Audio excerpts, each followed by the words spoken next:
These are the players of the Uruguayan football club Montevideo City in their sky blue jerseys. These are the Melbourne City players in their sky blue jerseys. And here, the New York City players and the Mumbai City players in their sky blue jerseys. Sky blue rings a bell, doesn't it? All these teams not only share the same jersey color, but also the same name and the same sponsor, Etihad. Is that a coincidence? Yeah, no. Nice branding, some might say. I say this might be the end of football as we love it. Sorry, I had to go there. But they have farms? No, not this kind of farm. This kind of farm, where they don't have pigs or poultry, but football players.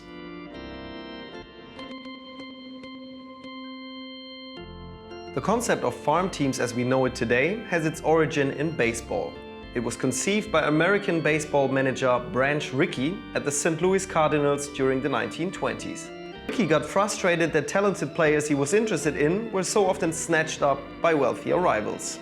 So what did good old Branch Rickey do, you think? He bought a whole set of minor league teams for his Cardinals, allowing them to promote developing players and grow their own talent. The New York Yankees would copy the concept to build their own dynasty. Fast forward to today, and farm teams are the norm. Every major league team has affiliate clubs in minor league baseball, and the parent clubs have the exclusive right to sign players from these affiliate clubs. Farm teams aren't just a baseball phenomenon. They also exist in sports such as ice hockey, basketball and Formula 1. But let's talk football again, shall we?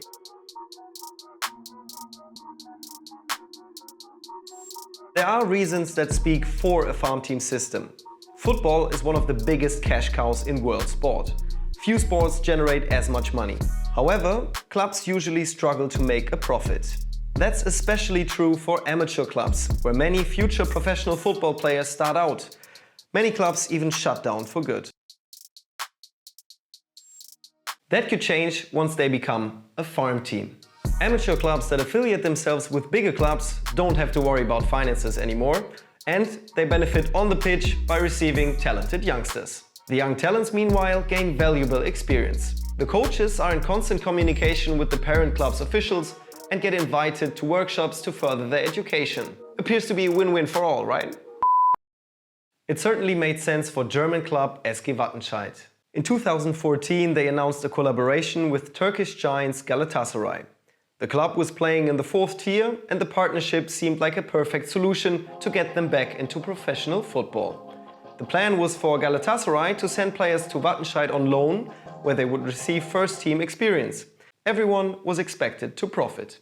Well, Wattenscheid did not succeed in entering professional football again. They even filed for bankruptcy in 2019. It was a nice idea, but it didn't work out. Too far-fetched for you? Let's look at a current example. Earlier this summer, Bundesliga club Wolfsburg entered into a cooperation with Austrian 2nd division side St. Pölten. The best young players from the Wölfe Academy will make the leap into professional football via a loan to the Alpine club. 3 players from Wolfsburg's youth academy have already gone on loan to Pölten this season.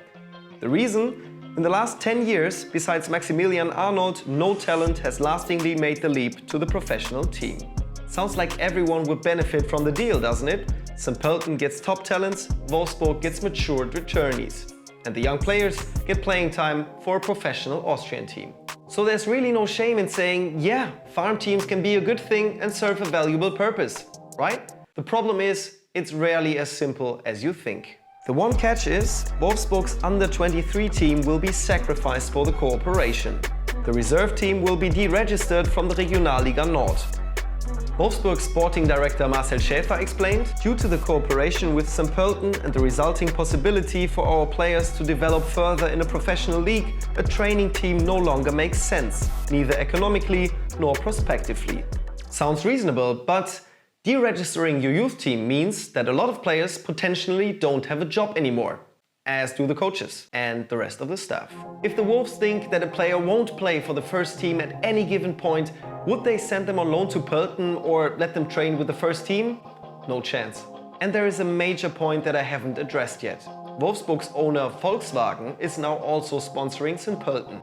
The company logo will be on St. Pölten's kit, and Volkswagen will provide cars for the players and staff. If you ask me, it might actually improve the St. Pölten jersey. Rather than having the local cable provider and the mobile provider and the local bank and an insurance company on their kit. It's one step away from big global corporations owning the sport, isn't it? And if Wolfsburg ever lose interest, they can drop St. Pölten like a hot potato. But there is of course another German-Austrian connection that's drawing way more attention, and I'm sure you guys already know which one I'm talking about.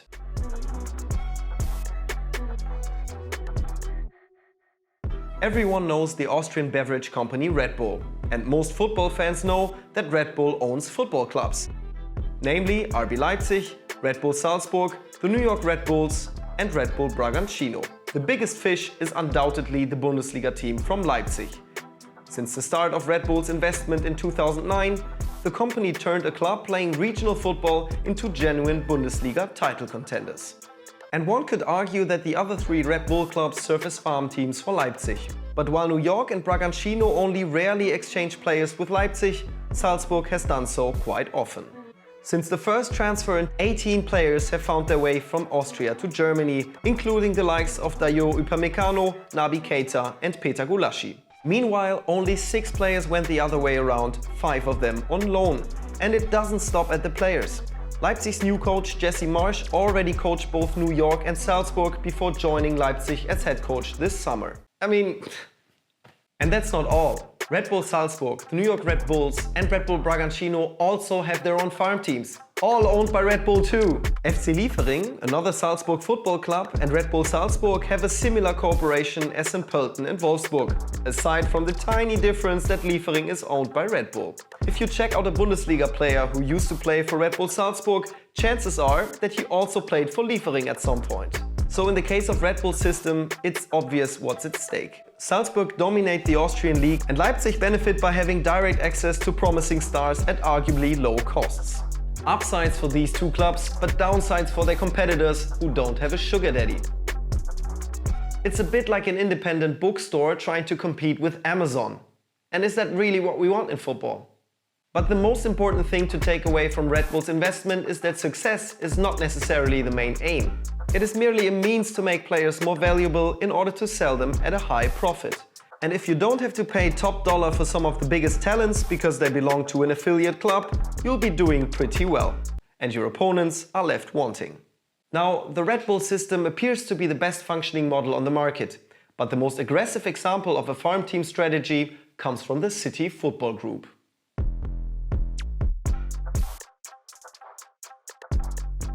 Basically, the City Football Group, or CFG, is a British-based holding company that administers association football clubs and blah blah blah. 78% of the company is owned by the Abu Dhabi United Group. If you want to find out more about this connection, you should watch our episode on sports washing. But let's get back to farm teams. The City Empire contains a number of clubs all over the world. The first club the investment group bought was Manchester City, no surprise here. Since then, 5 clubs have been already fully branded with blue shirts and the same name. Besides Manchester, there is NYFC, Melbourne City FC, Montevideo City FC and Mumbai City FC. Since 2020, the City Football Group is also the main shareholder of Lommel SK in Belgium and Troyes AC in France. Then there's Girona FC in Spain and China's Sichuan Chunyu. That makes 9 clubs under the wings of the holding company. Not to mention the 2 partner clubs of the most successful Bolivian top team Club Bolivar and French 4th-tier side Vannes. At the end of 2020, the Japanese football club Yokohama F. Marinos ended their 6-year cooperation with the City Football Group. And in the past they were linked to a bunch of other clubs as well, most recently with the likes of Egyptian side Pyramids FC in 2020. Oof! You have to say that compared to the Red Bull talent network, player movement between the City Group clubs has so far been fairly limited. Only Girona and Manchester City have had a regular exchange of players. Mostly young talents would join the current 2nd-tier club in Spain on loan, 11 in the past 4 years. But the City Football Group has big plans, and it looks like they will be the leading farmer in the near future. Since they own or cooperate with multiple clubs on basically every continent, they can expect to land the best national talents at basically no cost. FIFA does not allow international transfers of players under 18, which doesn't matter if you control a club in the player's country. Brilliant, but very competition distorting. Because if you aren't part of a, let's call it football cartel, it gets quite difficult. What good is the best scouting network and trips to the end of the world if the talent there already belongs to your big competitor? And it gets even more confusing. Manchester City has also invested more than €1 million per year in the African Right to Dream Academy in Ghana since 2010. Meanwhile, the Right to Dream Academy bought, yes, you heard right, bought Danish club FC Nordsjælland back in 2016. Simple system, really. The academy scouts thousands of young African players from West Africa, trains them, and the best might get a shot to prove themselves in Denmark. What's in it for City, you ask? Well, whenever Nordsjælland want to sell a graduate of the Right to Dream Academy to another club, Man City first have to agree. In addition, 25% of the transfer fee goes to the big brother in Manchester. Again, brilliant. But I'd say that makes Nordsjælland at least half a farm team of the City football group. Or what do you think? Let me know in the comments. Now look, I know I'm a football romantic, but the farm team system is killing traditional football as we love it. It's certainly ending the days when local stars would become heroes at their hometown club. Try to find a player in Leipzig's squad who's from the region. Yeah, there are none. And if you look at City, Phil Foden is hosting a party of one. I know, it's no surprise to anyone because it's no new development. But the farm team system has definitely put the final nail into the coffin. So let's quickly look into the future. The group that manages to build the best network of clubs will be the winner. Can big clubs afford not to do what Red Bull and the City Football Group are doing? Maybe someday clubs won't simply face other clubs, but investment groups will play each other. The Red Bull network will face the global citizens. Hope remains that national associations will find a way to stop the favoritism between parent clubs and their farm teams. But if you ask me, it's already gone too far and that hope is dying. This might be the end of football as we know and love it. What do you think of the farm team system? A necessary next step for top teams or just a massive distortion of competition? Let us know in the comments and don't forget to subscribe to our channel.